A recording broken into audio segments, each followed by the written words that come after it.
नमस्कार साथियों, आप सभी का स्वागत है हमारे YouTube channel Birsa classes online में। आज 20 जून 2020 और आज के मोस्ट करंट अफेयर प्रश्नों को वीडियो के माध्यम से डिस्कस करेंगे।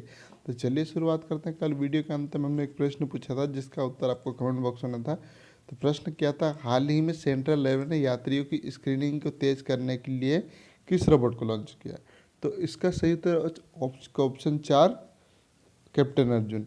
दीपक वास्केल, गोपाल चमल के, रंजना छाले, इन लोगों ने वीडियो के अंत में जो प्रश्न पूछा था उसका उत्तर कमेंट बॉक्स में दिया था। तो आप भी इस प्रकार वीडियो के अंत में जो प्रश्न पूछा जाता है उसका उत्तर कमेंट बॉक्स में दे सकते हैं।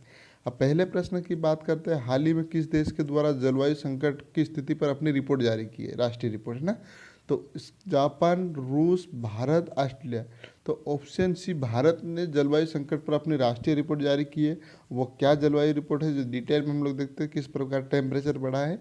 तो भारत द्वारा जलवायु संकट की स्थिति पर देश की पहली राष्ट्रीय रिपोर्ट जारी की गई। इस रिपोर्ट में पृथ्वी विज्ञान संग्रहालय यानी मिनिस्ट्री ऑफ अर्थ साइंसेज के तत्वाधान में assessment of climate change over the Indian reason, अर्थात भारतीय क्षेत्र पर जलवायु परिवर्तन का आकलन शीर्षक के साथ तैयार किया गया। रिपोर्ट से जुड़ी बातें क्या है? इस रिपोर्ट से पता चला है कि देखिए 1901 से 2018 के दौरान भारत का औसत तापमान 0.7 डिग्री सेल्सियस बढ़ा। इस तापमान की वृद्धि का मुख्य कारण क्या है? ग्रीन हाउस गैसों का उत्सर्जन बताया गया है। अब दूसरे प्रश्न की बात करते हैं। तो कौन सी बैंक अपनी लोन प्रक्रिया को पूरी तरह से डिजिटल बनाएगी? Bank of India, Bank of Baroda, Punjab National Bank, Union Bank of India. तो इसका सही उत्तर है option B, Bank of Baroda ने अपनी लोन प्रक्रिया को पूरी तरह से डिजिटल बनाएगी। क्या है इसको डिटेल में हम लोग और देखते हैं। तो भारत का तीसरा सबसे बड़ा ऋणदाता बैंक ऑफ बड़ौदा अपनी ऋण देने की प्रक्रिया को पूरी तरह से डिजिटलीकरण करने का फैसला लिया है, जिसमें होम, कृषि, सूक्ष्म और मध्यम उद्यम एमएसएमई, पर्सनल और ऑटो लोन शामिल है। इससे पहले हाल ही में विजया बैंक और देना बैंक के साथ विलय हो गया था इस बैंक का। इस बैंक में कौन कौन से बैंक है? विजया बैंक और देना बैंक मिल गए, जो अब क्या नाम इस बैंक के नाम से जाना जाता है? बैंक ऑफ बड़ौदा के नाम से। अब बैंक ऑफ बड़ौदा के बारे डिजिटल ऋण के बारे में देखते हैं। तो नए लोन का सत्यापन मंजूरी डिजिटल प्लेटफॉर्म के जरिए की जाएगी, जबकि पिछले ऋणों का लागत कटौती, लाभप्रदता सुधार के लिए डिजिटल किया जाएगा। बैंक ऑफ बड़ौदा का मुख्यालय कहाँ पर? वडोदरा, गुजरात में। एमडी और सीईओ कौन है? संजीव चड्डा। और बैंक ऑफ बड़ौदा की टैगलाइन क्या है? भारत का अंतर्राष्ट्रीय बैंक है, यह इसकी टैगलाइन है। अब तीसरे प्रश्न की बात करते हैं। आर्टिस्टिक प्राइड डे कब मनाया जाता है? 16 जून, 18 जून, 19 जून और 20 जून। तो इसका सही उत्तर है 18 जून को आर्टिस्टिक डे, प्राइड डे मनाया जाता है। डिटेल में हम लोग देखते हैं क्या है। तो हर साल 18 जून को विश्व स्तर पर आर्टिस्टिक प्राइड डे मनाया जाता है। यह दिन ऑटिज्म से पीड़ित व्यक्तियों के अधिकारों का सम्मान करने के लिए मनाया जाता है। 2005 में गैरी एंड सेमी नेल्सन द्वारा बनाई गई एपिक्स फॉर फ्रीडम AFF द्वारा ब्राज़ील का पहला आर्टिस्टिक प्राइड डे मनाया गया, जो बाद में वैश्विक इस कार्यक्रम बन गया। और न्यूरोहाइड्रिसिटी के दर्शाने के लिए रेनबो एम्फिटी का प्रतीक है उपयोग किया जाता है, जो आर्टिस्टिक लोगों के जीवन के अनंत संभावना का प्रतीक है।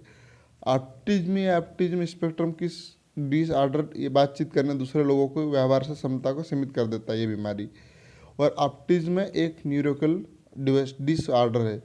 यह इस विकार सामाजिक सहभागिता, संचार के साथ कठिनाई की विशेषता है, जिसमें प्रतिबंधित दोहराव वाला व्यवहार शामिल हो सकता है। अब अलग अलग हरकतें कर सकता है व्यक्ति, इसके कारण इस बीमारी से होता है। और इसी बीमारी को दिवस कब मनाया जाता है? 18 जून को मनाया जाता है। अब अगले प्रश्न की बात करते हैं। किस राज्य द्वारा ICU बेड और वेंटिलेटर की जानकारी देने के लिए एयर वेंटी ऐप लॉन्च किया? पंजाब, उड़ीसा, मध्य प्रदेश, उड़ीसा और महाराष्ट्र। तो इसका सही उत्तर महाराष्ट्र द्वारा ICU बेड और वेंटिलेटर की जानकारी देने के लिए एयर वेंटी लॉन्च किया है। क्या है डिटेल में हम लोग देखते हैं। तो महाराष्ट्र के मुंबई, ग्रेट मुंबई नगर निगम MCGM ने ICU बेड और वेंटिलेटर के बारे में जानकारी देने के लिए मुहैया करने वाले एप्लीकेशन एयर वेंटी लॉन्च किया है। MCGM के लिए इस मोबाइल एप्लीकेशन को ऑप्टेवेयर टेक्नोलॉजी लिमिटेड ने प्रॉपर्टी सॉफ्टवेयर प्राइवेट लिमिटेड के साथ मिलकर तैयार किया है। और इस ऐप के जरिए कोई भी ICU बेड, वेंटिलेटर की स्थिति के बारे में आसानी से पता लगाया जा सकता है।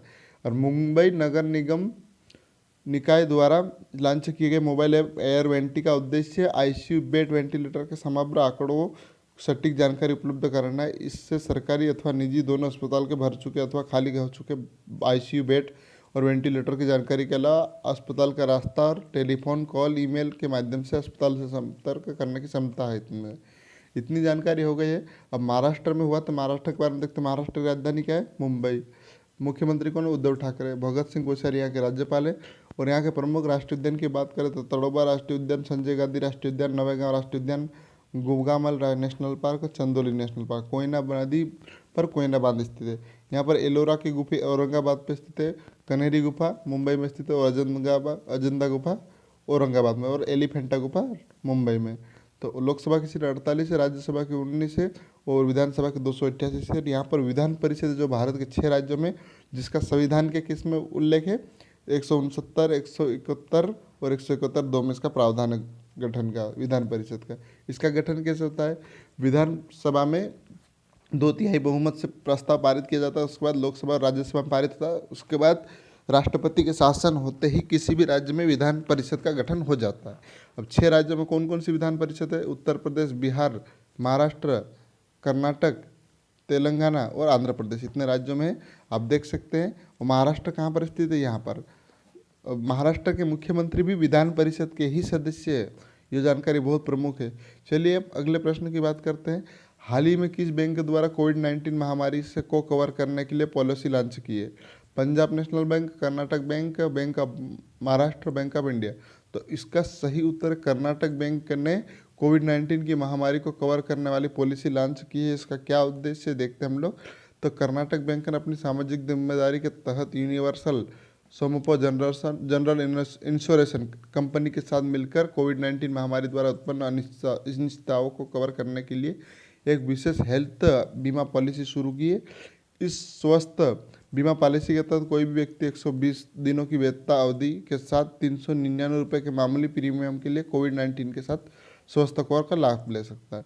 इतनी जानकारी हो गई। अब 6वें प्रश्न की बात करते हैं। हाल ही में आयोजित वर्चुअल ग्लोबल वैक्सीन समिट 2020 की मेजबानी किस देश द्वारा की गई? America, France, Britain, India. तो इसका सही उत्तर है ब्रिटेन। देखिए ब्रिटेन में वर्चुअल ग्लोबल वैक्सीन समिट 2020 की मेजबानी की है। इसका क्या उद्देश्य हम डिटेल में हम लोग देखते हैं। तो हाल ही में आयोजित की गई वर्चुअल ग्लोबल वैक्सीन समिट 2020 की मेजबानी ब्रिटेन के प्रधानमंत्री बोरिस जॉनसन के द्वारा की गई। इस समिट के भारत का प्रतिनिधित्व भारत के प्रधानमंत्री नरेंद्र मोदी ने किया। इस वर्चुअल ग्लोबल वैक्सीन समिट 2020 में बिजनेस लीडर्स, सिविल सोसाइटी, सरकार के मंत्रियों, संयुक्त राष्ट्र एजेंसियों, राष्ट्राध्यक्ष, देश के नेताओं सहित 50 से अधिक देशों ने भाग लिया। इस वर्चुअल समिट के दौरान भारत ने अंतर्राष्ट्रीय टीकाकरण के लिए सहयोग के लिए $15 मिलियन का योगदान भी दिया है। इतनी जानकारी हो गई। अब अगले प्रश्न की बात करते हैं। संयुक्त राष्ट्र सुरक्षा परिषद का अस्थायी सदस्य किसे चुना गया? भारत, बांग्लादेश, पाकिस्तान, श्रीलंका। तो इसका सही उत्तर है भारत संयुक्त राष्ट्र सुरक्षा परिषद का अस्थायी सदस्य चुना गया। इसका इंग्लिश नेम क्या है? Security council of United nation. अब संयुक्त राष्ट्र संघ का चुना गया। इसको डिटेल में हम लोग देखते हैं। तो निर्विरोध चुने जाने के बाद भारत 2021-22 के कार्यकाल के लिए संयुक्त राष्ट्र की सर्वोच्च संस्था का अस्थायी सदस्य बन गया। 193 सदस्य देश ने महासभा ने अपने 75वें अध्यक्ष के लिए अध्यक्ष सुरक्षा परिषद का अस्थायी सदस्य, आर्थिक सामाजिक सदस्यों के लिए चुनाव कराया। संयुक्त राष्ट्र का परिषद का कुल सदस्य कितने देश? 15, जिसमें 5 स्थायी, अमेरिका, रूस, फ्रांस, ब्रिटेन और चीन। जबकि हर साल संयुक्त राष्ट्र महासभा 2 साल के कार्यकाल के लिए 5 अस्थायी सदस्यों को चुनाव करती है, कुल 10 में से, है ना। जिसमें भारत को कितने वोट मिले? 192 वोट हुए, उसमें से 184 वोट भारत को मिले। अब कब कब अस्थायी सदस्य चुना गया भारत? 8वीं बार चुना गया ये। और देखिए इससे पहले 1951, 50-51, 1967-68, 1972-73, 77-78, 84-85, 91-92 और 2011-12 में यह जिम्मेदारी निभा चुका। अब 2020-21 के लिए चुना गया, सॉरी 21-22 के लिए। अब संयुक्त राष्ट्र सुरक्षा महासभा परिषद के बारे में देखते हैं। इसकी स्थापना कब हुई थी? 1945। इसका मुख्यालय कहाँ पर है? न्यूयॉर्क में। यहाँ के 10 अस्थायी सदस्य प्रत्येक 10 वर्ष, है ना, 2 वर्ष के लिए 10 में से चुने जाते हैं। इसमें 5 स्थायी सदस्य कौन कौन से? चीन, फ्रांस, रूस, ग्रेट और ब्रिटेन और संयुक्त राज्य अमेरिका। संयुक्त राष्ट्र सुरक्षा परिषद 6 प्रमुख अंग हैं। कौन कौन से? इसमें जो संयुक्त राष्ट्र के 6 प्रमुख हैं, सुरक्षा परिषद, अंतर्राष्ट्रीय न्यायालय, महासभा, सचिवालय और आर्थिक और सामाजिक परिषद और न्यायिकता परिषद, इतनी संयुक्त राष्ट्र की 6 परिषद है जिसमें यह महासभा इसके स्थित है। अब अगले प्रश्न की बात करते हैं। सुरक्षा परिषद ये 6 अंगों का है। अब आज का प्रश्न क्या है? किस राज्य सरकार द्वारा घर में निगरानी के लिए मोबाइल ऐप लॉन्च किया? तो इसका उत्तर आपको कमेंट बॉक्स में देना, कमेंट बॉक्स में दीजिए। वीडियो अच्छा लगा तो शेयर करें, लाइक करें। धन्यवाद। जय हिंद, जय भारत।